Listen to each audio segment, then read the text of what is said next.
Welcome to the Higher Ed Huddle, where we discuss the most relevant topics in higher ed today. I'm your host, Joe Traino. And on today's podcast, we have Jerry Waldron. Jerry is the Interim Executive Director at MDREN. This is the Maryland Research and Education Network. He most recently was the CIO at the University of Maryland Eastern Shore. He has over 30 years of experience in various leadership roles, 18 years as a CIO, and has a background in counseling. Jerry, welcome back. I'm excited to have you again on this podcast episode. How have you been? Been okay, yeah. You're just kind of going from one tumultuous period of higher education to another. It seems like post COVID, and now it's broadband expansion and ERP and all kinds of other stuff going on. Never a dull moment, as they say. Absolutely. Yeah, we last spoke 3 years ago this month, and I believe it was in the midst of COVID, right? Mm-hmm. So COVID started in March of that year. And in October, we had, 5-6 months of, living in a COVID world when we first spoke.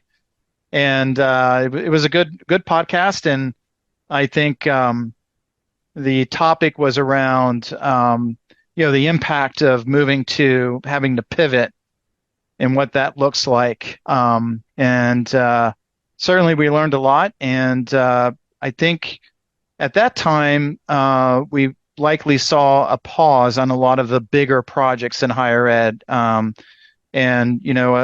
new ERP or student information system certainly was a project that we saw, being paused across higher ed. Not all, but there were some.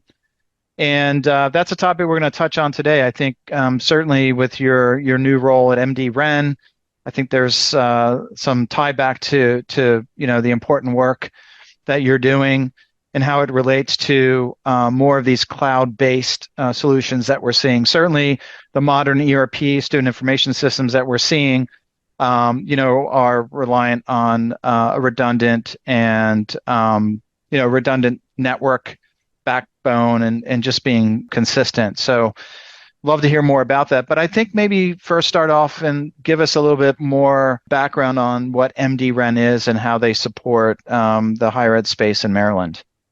Yeah, sure. Glad to, Joe. Just before I get to that, a little bit of background. I think when we talked about this 3 years ago, we were in the middle of pandemic, and I had a new appreciation for the backbone, the cyber infrastructure that was in place at the time, because in a period of about 48 hours, we closed our campus and had to develop a plan for everybody to work from home and everybody to go to school from home. And it was 100% relying on cyber infrastructure. Now, as you know, cyber infrastructure is very often kind of invisible. It's like you really don't need to know how your cable company works. You really don't need to know how your telephone company works. But boy, you really need them when you need them. And that's kind of what a REN is. In Maryland, the Maryland Research and Education Network provides cyber infrastructure, which is essentially internet connectivity to 25 colleges and universities in the state of Maryland. That's not a huge number, but it's pretty much everybody. At least it's the 4-year schools, number of the two-year schools, some of the privates, and so forth. So we're really the carrier, if you will. If you think about, I mentioned a Comcast or a T-Mobile or somebody, depending on Verizon, depending on which side of the part of the country you live in. That's kind of what we do, but we're specific to colleges and universities. Now you say, well, why wouldn't somebody use one of those commercial services? Some do. The difference in our case is that we are totally redundant. So that keeps our uptime is 99.999% of the time. So that's something that we do that maybe a commercial provider would not do unless you paid a lot of money for it.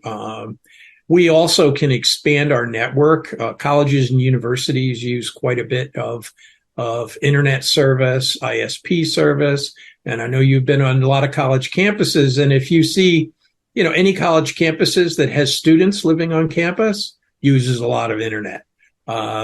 Typically in Maryland, we provide 10 gig connections. That's 10 gigabits per second to a college or university. We can go up to 100, and we are in the process of upgrading to be able to go up to 400. So we have seen expansion in use as the Internet of Things, as gaming, as distance learning, as ERP, which we'll talk about, have really moved to a cyber infrastructure platform. That's really where we come in. I've been brought in. I'm the interim director. I kind of stepped in after my last gig as a CIO, as you mentioned, at the University of Maryland Eastern Shore. And it's been exciting because after I left UMES, I was also still working on their Workday project. And there are 7 different campuses in Maryland that are doing Workday. There are 2 that are doing Oracle. Somewhere in the process. I've kind of kept my toe in those projects to a certain extent, but most of what we do is provide the infrastructure. There are 40 different research and education networks in the United States. Pretty much every state has them. Some of them provide service to just higher ed. Some of them provide service to government, to K-12, that kind of thing. So we're seeing also, in addition to providing service in an ISP type of sense, we're also seeing an increased need to support researchers.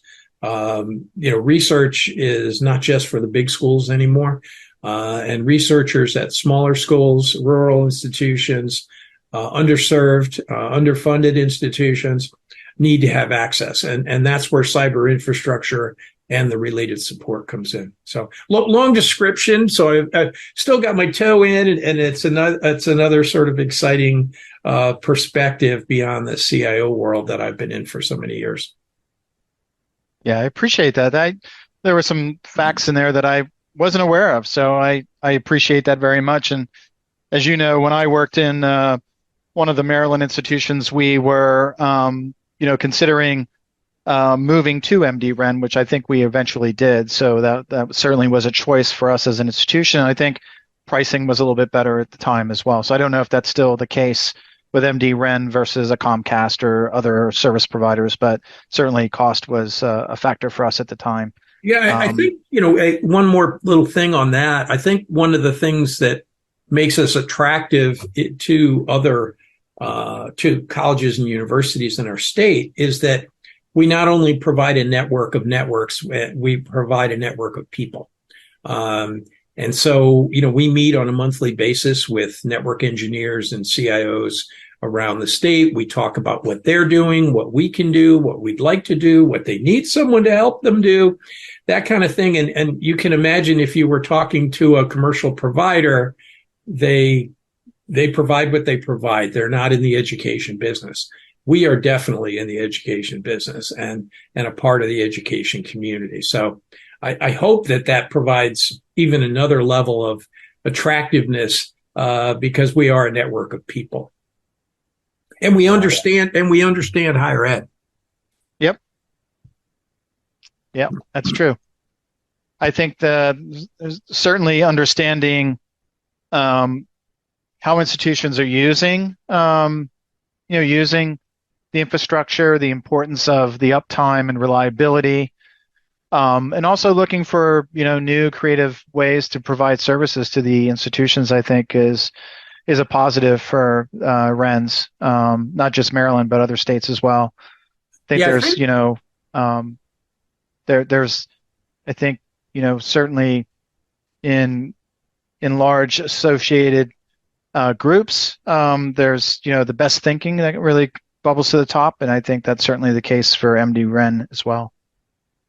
One link to what we're doing and what's going on in these ERP projects in Maryland is that they're both either, MDREN is essentially a shared service. And the Workday projects that are underway are also going to be a shared service. And I can explain that a little bit, but it's, there is a movement in our state, and I think in certain states around the country, to move to at least a partially shared service model, because there's just a lot of things happening. As you know, we're looking to be more efficient. We're looking to save money. Lately, it's really hard to find the quality tech people that you need, whether it be a database administrator, developer, whatever. So we're all looking at shared services to improve what we're doing in the best possible way, regardless of whether you're a large public institution or a small private. The shared services model is a topic for CFOs and chancellors and presidents more than it ever has been. That's a really good, that's a valid point, and we're certainly seeing a lot more interest in the shared services space, specifically on the cybersecurity side, and data governance and data management. We're seeing a lot of interest in shared services, or at least collaboratively working together on a common set of standards and processes to be more efficient and effective in reporting, and really just increasing the level of maturity when it comes to these topics. So, Wal, do you want to dive into the ERP piece of our conversation? I think certainly you've set a good baseline, good foundation of understanding of MDREN and really what it provides to the institutions across the state of Maryland. We identified the topic of moving to a new ERP solution, and that includes a student information system too. And I'm curious, what are some of the technical drivers that really push institutions to go down this path? What are your thoughts around that? Yeah, well, I'm gonna pull up my most recent experience as a CIO at the University of Maryland Eastern Shore, but it's generalizable to pretty much any institution out there at this point. Pre-pandemic, a lot of schools were looking at the next generation of ERP. I was the project lead at a previous institution, Salisbury University, also here in Maryland, 20 years ago. And that was a huge leap for us. We went from legacy to the web, and all of a sudden, I used to tell people we could, we had 75 to 100 daily users in our legacy system, and all of a sudden that went to 7,000 in 24 hours. Back in 2002, 2003. And that was pretty amazing from a technical point of view. It was very challenging because you were building infrastructure on your campus. Everybody was at that point. And if you weren't taking your ERP to the web at that point in time, you were in a pretty deep hole. So you found, a lot of players, industrial or corporate players getting into that space. We happened to be a PeopleSoft school at that time. And it was great in terms of transformation. The technology changed very little, though, in the next 20 years. There were some improvements, but if you looked at the system in 2003 and then you looked at it again in 2023, they look pretty similar. They had a few bells and whistles that we didn't have at the beginning, but it looked the same. I think in terms of technical drivers, things changed a lot. As I mentioned to you before the call, I was CIO at the College of New Jersey during Superstorm Sandy. And we were without power for about a week. We were running our ERP from campus. So essentially, we were out of business. We pulled through, thankfully, and I think the public was very understanding. We did spend a lot of effort to communicate with them, but we were down. And parts of our network on campus were down, too. And so that at the time, people lived through it. Now it's less and less acceptable. Disaster recovery and business continuity are things that keep a CIO up at night because you're never supposed to be down.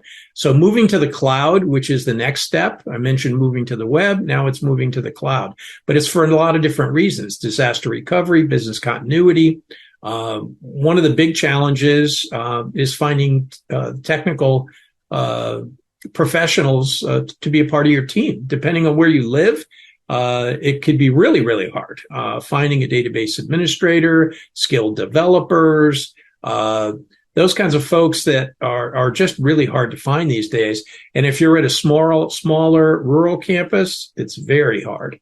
So that's a technical driver, I think, as well. Role-based security, when we set up these systems years ago, was Joe Traino needs access to this and this and this, and we set him up for it. Well, that really it seemed like a good idea at the time, but when you look at it now, we really needed to say, Joe Traino is the registrar, and the registrar needs access to whatever, so that if Joe leaves, the new registrar comes in and can be plugged right into his role. And so we can manage it, and we can combine roles and those kind of things. The systems that were built years ago, they just weren't thinking in that way. So that's something that we need to. We also need to integrate with third-party systems. During COVID, we were adding 2 or 3 third-party products a month, and that's a lot of products, and most of them were in the student services space. Everything from counseling to procurement to managing your billing, managing your career, managing your classes, just all kinds of different third-party activities that were going on. Every one of those things is currently in the cloud. They're all add-ons, bolt-ons, if you will, to your ERP, but they all need to be integrated, and that all needs to be managed. So that's a big challenge as well. Those third-party tools are in the cloud, but we're not. And that's true of most institutions in the country right now. And we need to minimize the impact of upgrades and updates. If you've been around this space, and I know you have for a long time, it's a constant process of updating and upgrading your ERP, regardless of who you use. And you would expect so, because your institution has made changes to customize it to do what you want it to do. The government, federal government, particularly in financial aid and some other areas, changes regularly. So you're constantly updating and maintaining. And again, go back to what I said a minute ago about DBAs and skilled developers. If you don't have them, you can't do the upgrades and the updates. So we need to become less dependent on our on-campus technical staff. And I think that's something that all CIOs are coping with at this point. And I think those are the technical drivers that really have been pushing CIOs. Now, most of the things I just mentioned are probably less critical if you are the registrar, if you are the dean of enrollment management, because they all are sort of behind the curtain. But they're all real technical drivers. Yeah, that's interesting. You mentioned the third-party products, and we've seen institutions now struggling to really effectively manage the data that these third-party products are generating, and the lack of coordination. Just imagine all the different types of data now that these products are generating, or from a reporting standpoint, reporting different metrics. And so we're seeing a big challenge with institutions that have gone in that direction, and now they're going in the opposite direction, really looking for consolidation, especially around data, and really getting a handle on the data, because you were right. It happened so fast. Everyone was moving to a hybrid or a work from home, I guess, for the first number of months, working from home. And so having access to, to tools to be able to do their jobs was really probably the most important factor at that time. And so those products were in hot demand for sure. But those needed to be implemented quickly and didn't have time really to kind of walk through the process of how the data is going to be managed, what that means to existing processes, and so we're reeling with that today. I'm interested. So I liked what you shared about the technical drivers, and they all make sense, right? What about the user experience? Is that a driver at all? Is that something that institutions are considering? Is that a big factor in being a driver? Yeah, I mean, user experience is both a technical driver and probably an end user customer experience driver.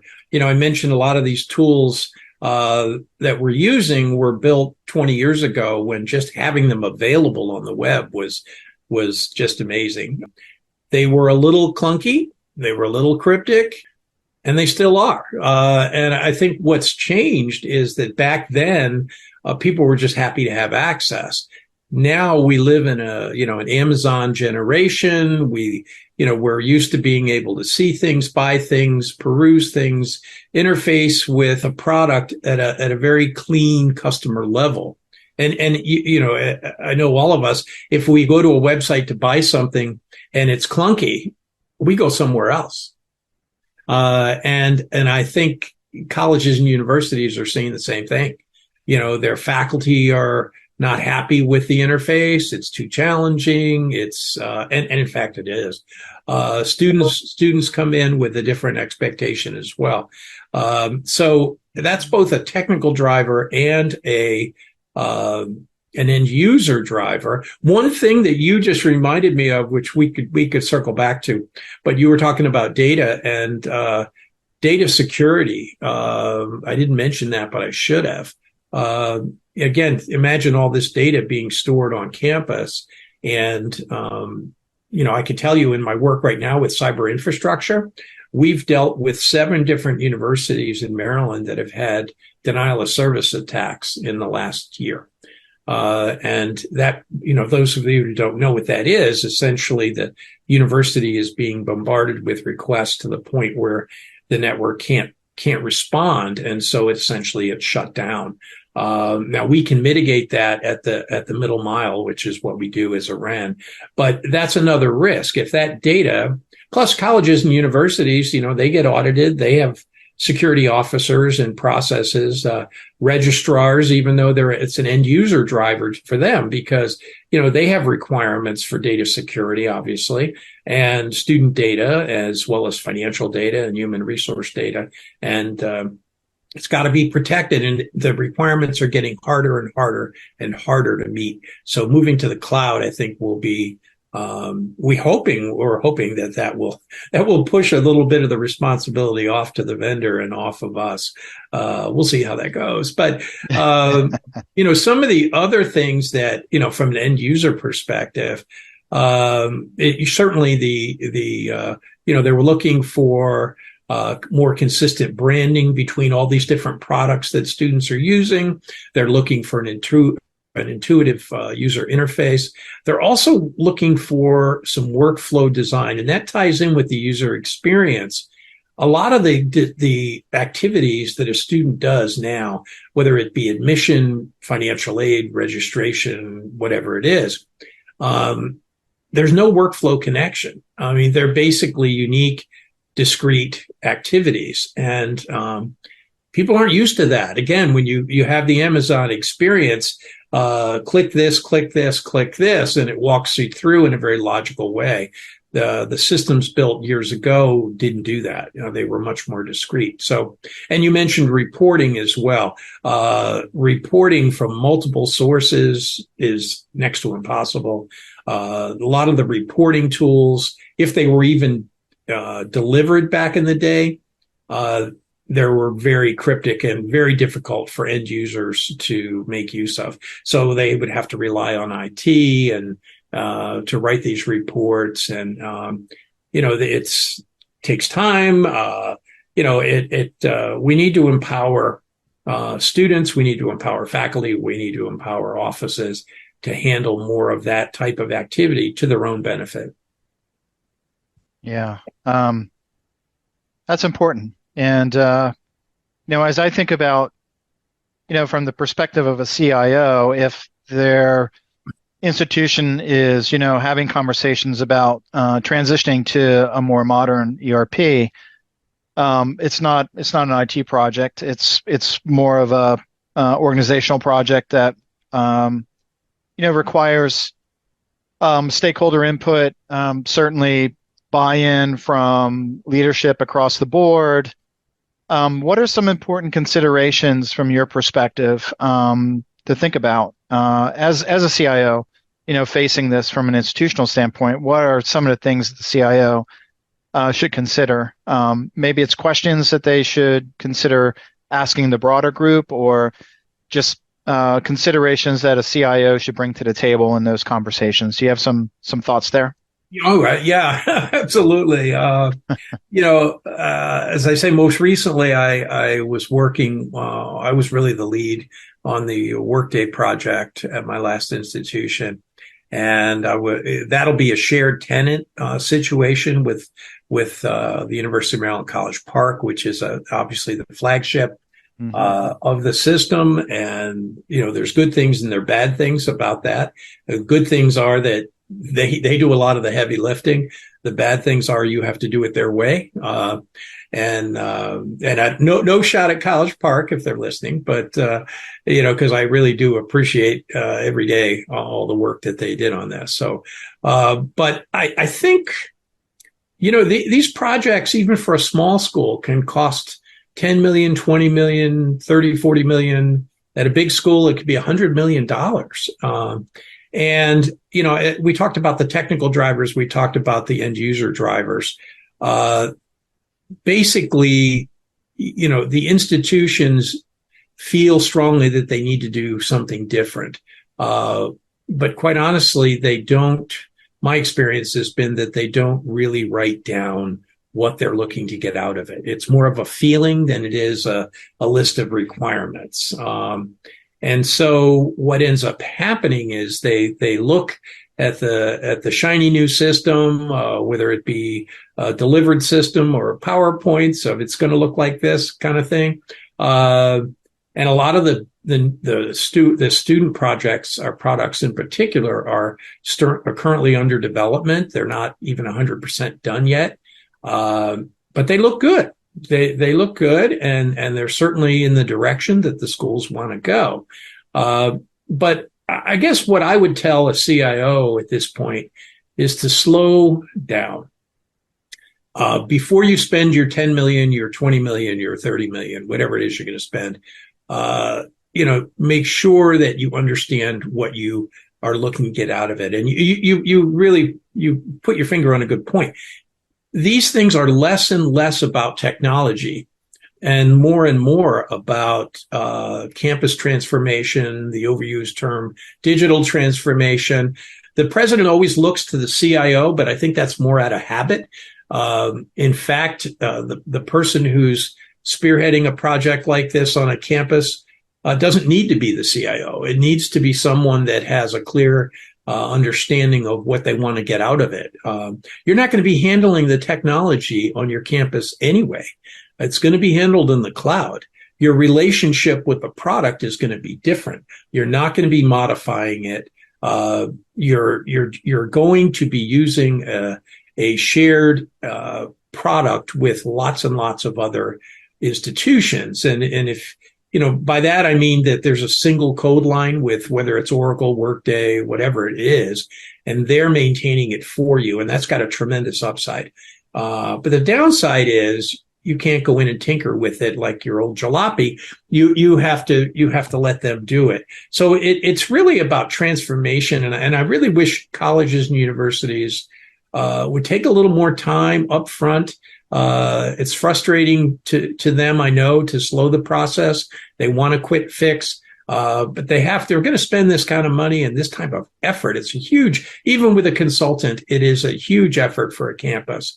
They need to assess whether or not they have the right skills in the functional areas to pull this off. They also need to literally walk through how they want that workflow to work, how they want the student experience, the faculty experience, how they want that to really come across when it's all done. So that, in coursework as students, we learn that you should follow that type of a model, and you should come back at the end and say, hey, did we meet our goals? Too often with these projects, I see colleges and universities, they start off thinking about digital transformation and how great it's going to be, and they get halfway through the project and their goal changes. Now they just want it to be over. They just want to be live. And I think, that's unfortunate, because the effort from a financial point of view and from a staff point of view is gigantic. So my advice to a CIO would be to sit down with a vendor agnostic partner before you even start looking at demos, and start thinking about, okay, we want digital transformation. Let's define that for our school. I mean, it's a generic term. What does it mean for our school? And you certainly don't just talk to IT people. They're maybe the last people you talk to. It's about the experience. You want to talk to students, faculty, staff, administrators, and really find out, do a whiteboard. What do you really want out of this? And once you've done that, and that's not an overnight thing, then you start looking at, okay, who has a solution that's closest to this? And you have a yardstick to use. You're not just focused on a sales pitch or, satisfied customers list or that kind of thing. This is probably the biggest single project a CIO or a campus does in their career. And it's a strong statement, but it is true. There's not much you can do that would be more impactful than switching to a new student system on a college campus. Obviously, that's not the only product. We have human resources, we have finance, but those affect far fewer people. It's really about the students and about the faculty. So that's kind of my pitch for, where I wish schools would come from. But again, I've talked to the CIOs, I talk to them regularly, all good friends of mine here in Maryland, and they're moving very quickly. They have day jobs. This is something that they feel that they need to do, and they're moving. And I just wish, not just in Maryland, but in other places as well, that they take time and make sure that they know what they want. And one last thing is I see, I just see, I mentioned briefly the readiness of the campus and the campus staff. A lot of times you're going to find that there's if you're lucky, one or two people in a functional office that are really up to this project and are really ready to take a lead role. If they're involved in the project, how's the office going to run? Who's going to pick up the slack there? Do you have a dedicated project team versus in addition to your daily work type of activity? Dedicated project teams, I think, are best, but they're also very expensive and very time consuming. So anyway, lots to think about when you're going into this. And I think there's such a rush to tackle the change that campuses maybe move a little too fast, in my view. I think that's some really good advice, Jerry. And I think about how many times we hear about delays with ERP implementations, and a lot of it's driven by not, maybe moving too fast. So I, as a previous CIO, I can greatly appreciate that, and I like the advice and considerations that you shared. Believe it or not, we're out of time, Jerry. So I want to thank you.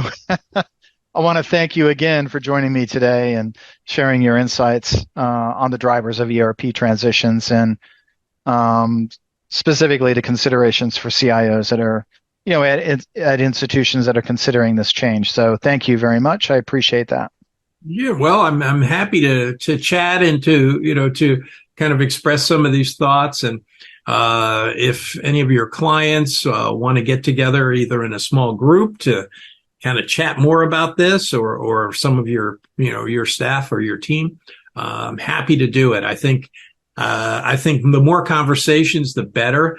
Before you start going down the road of a project like this, the better. Know what you're getting into. Know what you want, and you'll have a much better experience on the backside. Yeah, thank you, Jerry. Appreciate it. Well, you can find our podcast on SoundCloud, Google, and Apple iTunes. Check back next month for another great topic and a great guest. Until then, stay well.